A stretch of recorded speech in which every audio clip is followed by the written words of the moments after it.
Hi, it's Michael David at mysteryislands.com. And three steps for your spiritual path. We're going to talk about that today. The first one is we all want to know where we came from, what happened back in the day, our history on this planet. And I'm going to give you the best of my research, my understanding about the Anunnaki and the giants who used to be on this planet. And it's a separate discussion from religion. There's a God above of all the universe. I'm not discussing God. That doesn't change, or Jesus, or anything. It's a separate topic. I'm talking about specifically the giants and Anunnaki. So there's a great book called Slave Species of God with a little g, and by Michael Tellinger. I would read that. I would read The Gods of Eden by William Bramley. I would read Zachariah Sitchin, When Giants Walked the Earth. Eric von Daniken, Return of the Gods, or, really any of his books. Cliff High, I would go to his website, listen to his podcasts. And you're going to get, and David Icke, and The Truth Will Set You Free. So if you take some time over a few months and kind of work your way through these books, you're going to get a trail in the woods. And they're all pretty much coming to a similar conclusion, although the details vary. And what they're saying is there was definitely another group with very advanced powers. They were giants, maybe 10, 15 feet tall. They came to this earth and they definitely interacted with humans as late as after the Stone Age, and we're talking 4000 BC in Babylon. There's incredible documents called the clay tablets or Sumerian clay tablets, and Zachariah Sitchin is one of the main people interpreting them. I don't know about Planet X and Nibiru. I'm just question mark on that one. I'm talking mainly about his work with the Anunnaki. And they wanted humans to be slave-like mostly, although some of the Anunnaki, like Enki, were teachers of knowledge to human beings, like mathematics and farming and agriculture, metallurgy. And that's why we pushed into the Bronze Age and the Iron Age, all this technology given to us by these Anunnaki gods. And but they were controlling generally, and they had weird architecture. They had pyramids that with no windows. They had their own architecture for their own reasons, and it was sprinkled all around, of course, the Middle East and Egypt and Central America, and there's still remnants today of these pyramids. And we strongly believe they had flying craft and spacecraft. And this is they were called Vimanas in the ancient India script of the Mahabharata. And you can deep dive into that if you wish. But it gets interesting around the Egyptian dynasties and 3000 BC and going into the Greek dynasties later, about 1000 BC. Of course, they believed in these pantheon of gods, but they were starting to be turned into mythology at this point. And they didn't really exist. This is all mythology. But they more or less left the planet. They may have come here for the minerals. There's lots of mineral mining in South Africa, and Michael Tellinger will take you through that.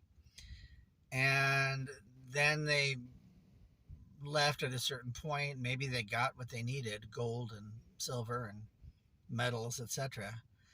But most of us feel they left behind some secret societies who manage the planet, and they are in contact from a distance of keeping this a managed planet. And to this day, they're wanting to round us up into little cities called 15-minute cities and curtail freedoms. And it kind of goes on to this day, which is why we want to know the history and where it came from. So on your journey, the whole Ancient Alien TV show is great. You know, so many millions of people digging into this theory.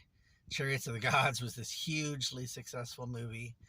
So we're breaking into our hidden history on this planet. And Jim Marrs, I want to mention him too, Marrs, has great books. Pick any of them. But he has one called Crossfire, Our Hidden Occult History. Just incredible guy. These guys really have the goods, and it's coming forward more and more. So that's the first step on the journey, is just contemplating all this information, coming to your own truth.